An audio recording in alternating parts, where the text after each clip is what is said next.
What's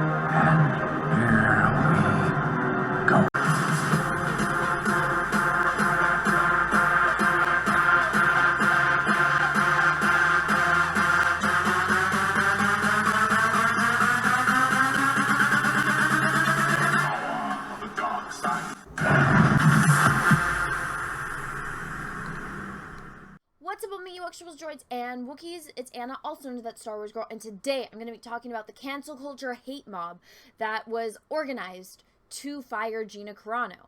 Now, this is an article from a website called Inverse. Now, Inverse is known for being completely one-sided. There's a saying that goes, there's three sides to every story. There's, person A, person B, and then somewhere in between lies the truth. Now, Inverse is very much known for only picking one side of the story and discounting the other person, or what the other person had to say, the other side of the story, and ironically, discounting the truth. And, I remember a time when journalism was sacred and when there was actually merit and respect, and, you actually had to do your research, and it was extremely embarrassing for people to put out one-sided hit pieces or to put out articles that could be completely discounted and proven wrong by the truth.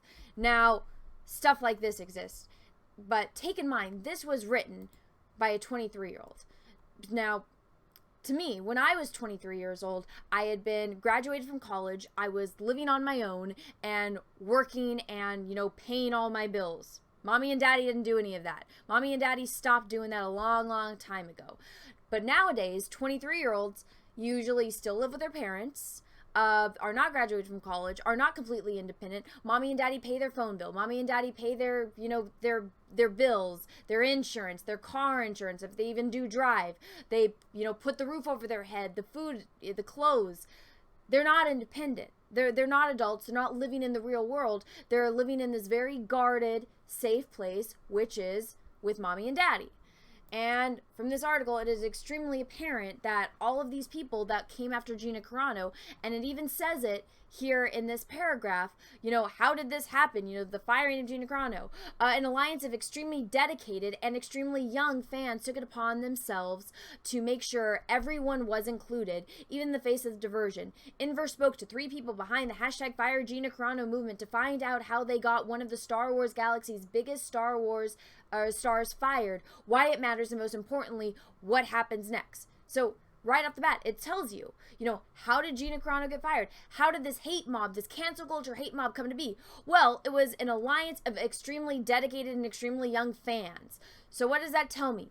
It's a bunch of children that don't have jobs, that don't have any type of responsibilities or any type of dedicated purpose to their lives aside from getting together on the internet and trying to ruin somebody's life and working together to achieve this goal, which they have absolutely no reference or, they have no idea what the repercussions of their actions are going to be or the severity of the situation, because they have no real life experience in this type of situation. They don't know what it's like to have to worry about losing their job and have to worry about taking care of themselves, because guess what? They're children. Mommy and Daddy do that for them. They don't understand, again, the repercussions of their actions. They don't understand what they're doing. And you know why?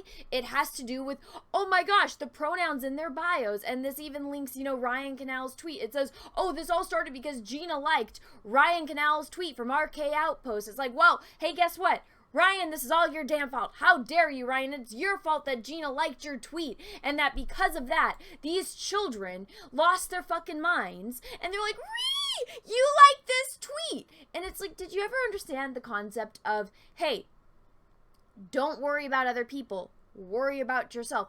I remember my mother used to say that shit to me and my sisters all the time, and it had to do, when me and my sisters, when we got mad at each other, we would tell on each other, what would my mother say? She would say, don't worry about your sisters, worry about yourself. Take care of yourself. All of these kids, which, it talks about it here in this article, about the pronouns in their bio.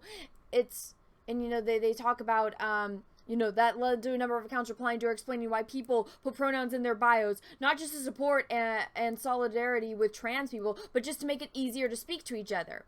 It's like, okay, I remember when the internet was invented. I remember when MySpace and Facebook and Twitter all came to be. I remember a world before they existed.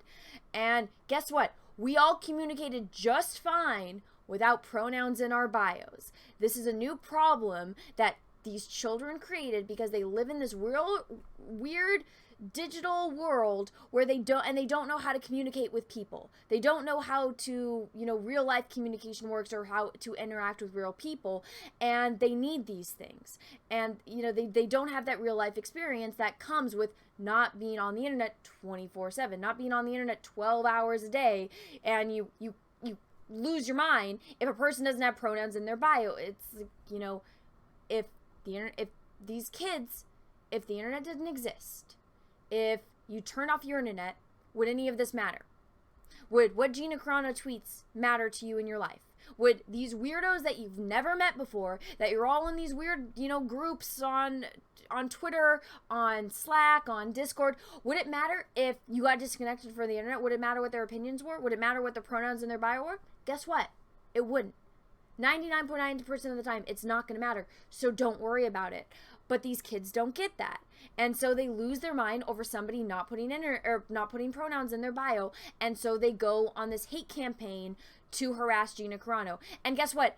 None of that is in this article. It even says right here, Carano claimed people were harassing her for months to put pronouns in her bio. So she decided to find a way to make light of the hate, echoing Pedro's method of showing his pronouns. She claimed her Twitter display name, or she changed her Twitter display name to Gina Carano beep bop boop. And it shows it right here. But to Star Wars stan Twitter and to trans people like me, the hate she was making light of wasn't against herself, it was against trans people. Now, this has already been disproven. She has said multiple times that it was nothing. She had absolutely nothing against trans people. It was to make light of these weirdos. Now, of course, this person who is a journalist or claims to be a journalist, guess what? Back in the day, journalists had integrity and they did their research. They would have found all of these tweets that Dataracer compiled showing all of these people harassing Gina, calling her racist, shut the fuck up, lady, and, saying all of these terrible things to her just because she wouldn't put pronouns in her bio. She was harassed. It had her putting beep bop boop had nothing to do with trans people. This person who claims it was against trans people, even though there is so much evidence, she even did a follow-up statement to the people losing their minds about the beep bop boop. She has said in interviews, you can go check out the most recent one with Ben Shapiro, it had absolutely nothing to do, and she has no hate in her heart for trans people or the trans community. But guess what? They don't care. And it's a bunch of children that don't understand what real life is about and don't understand how to actually interact with other adults and other humans. And so they jump on this hate campaign to go and ruin a woman's life and ruin a woman's career and do it not just to her, but to multiple people that have been hit by this cancel culture hate mob. And they don't care because they have absolutely no repercussions to their actions. Now, this is a long article. I am actually going to do a live stream where I read all of it because this is a long video as it is.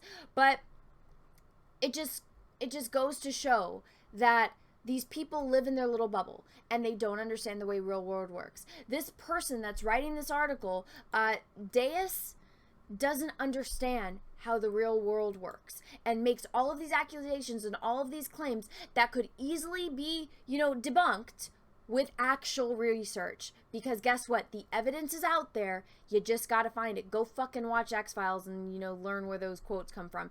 And then even right here, as it ends, a series of anti-Semitic memes.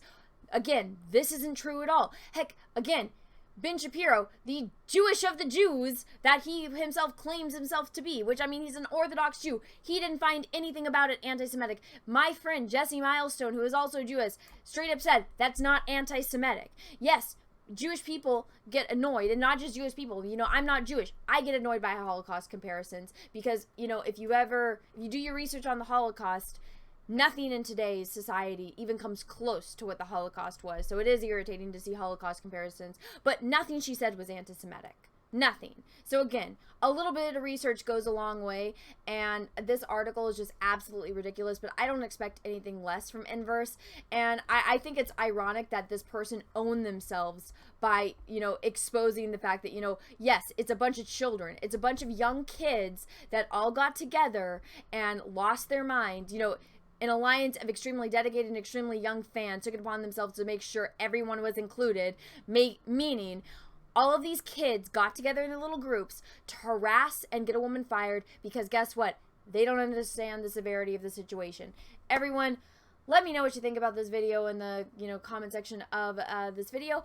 If you want to see the live stream later where I read this entire article and go through it and break it down more, make sure you smash the subscribe button, ring the bell for notifications, make sure that it's set to all, that way you do get notifications when that video or when that live stream goes live, because a lot of people don't get notifications for that. And if you like this video, go ahead and smash the like button, and until next time everyone, I hope you have a great rest of your day, morning, evening, afternoon, wherever you are in the world, and may the force be with you, because we are really, really, really going to need it. Bye everyone.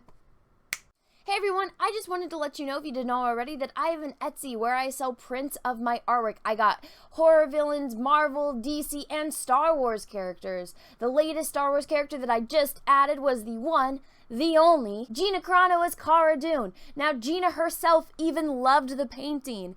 So if you want to go check that out, the link is in the description of this video. They are selling like crazy, and I am still only in the pre-sale, so go pick that up before they're gone. Also, if you want to see a video of me painting and explaining how to paint like this, go over and check out my art channel. The link is in the description of this video. Go over, smash the subscribe button, ring the bell for notifications. That way you don't miss it when I post the video. Everyone, thank you so much. Have a great rest of your day. What's up everyone? I have a P.O. box, so if you want to send me some mail, go ahead and send it to Anna, thatstarwarsgirl, or TSWG for short, at P.O. Box number 28171, Santa Ana, California, 927998171. Have a great day everyone. Thank you so much.